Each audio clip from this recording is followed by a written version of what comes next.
A brutal murder in the downstairs apartment. Cops soon nab their killer. And a confession, but a lot doesn't add up. She wasn't there. They don't have fingerprints. They don't have DNA. So how did this child get charged, convicted, and sentenced to life for the murder? Absolutely 100% illegal.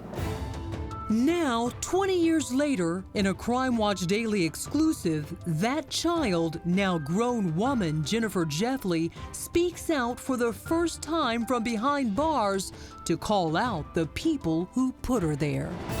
Nobody likes an unsolved case. And proclaim her innocence. Hear my cry. It's genuine, I'm sincere. I did not do it. You feel that an injustice was done to Jennifer Jeffley? I don't feel it, I know it. Growing up, the tight-knit religious Jeffley family didn't have much, but they had each other. What was life like for you before?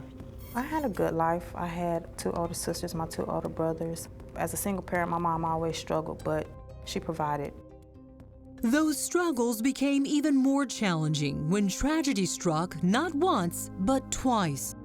Within 2 years, 2 deaths. First, the eldest boy was shot to death on a summer break home from college.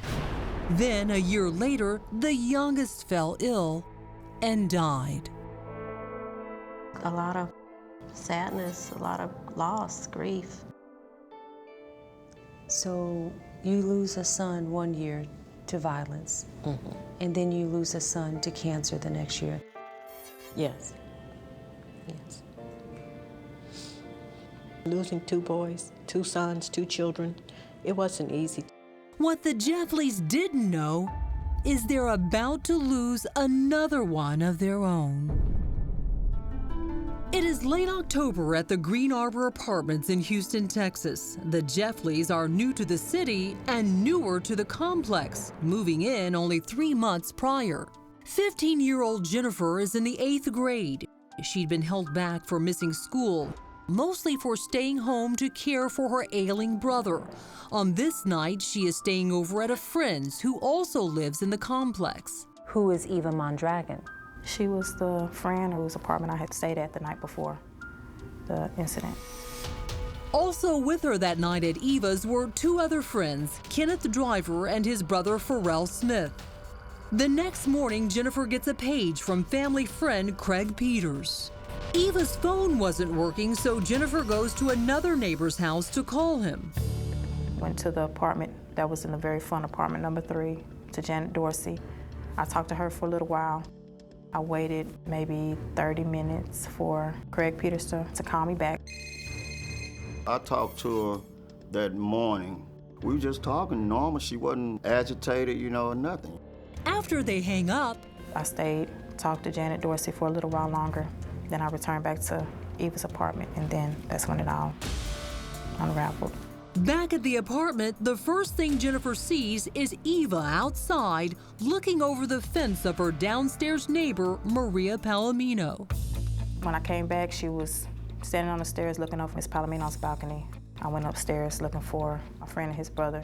When I came back down, that's when she got hysterical. Oh my God, I gotta go get help. There's a woman dead in the apartment. What did you see? Take us through that. I peered over the balcony. There, the sliding door of the patio was off track and it was an overturned house shoe in the doorway. That's all I could see. I didn't see anything else that indicated it was a woman dead in the apartment. Then what happened? Then Eva came back with the two apartment managers and the maintenance man. And the maintenance man first tried knocking on the door.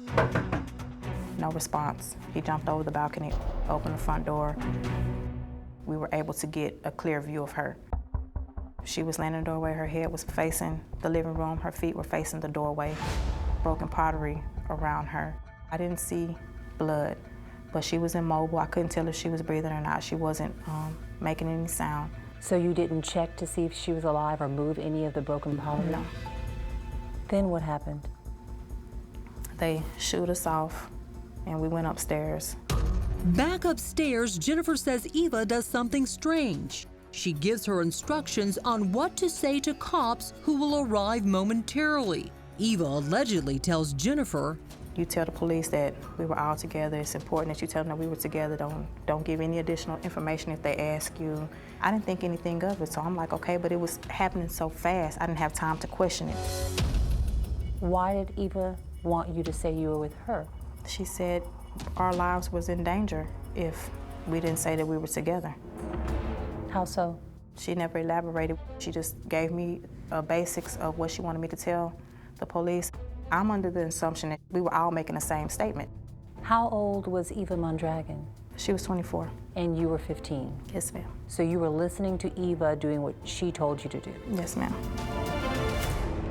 When the Houston PD arrives, they see 71-year-old Maria Palomina had been viciously murdered. The medical examiner would later determine she died from multiple sharp force injuries associated with blunt force trauma to the head. She also had been stabbed multiple times.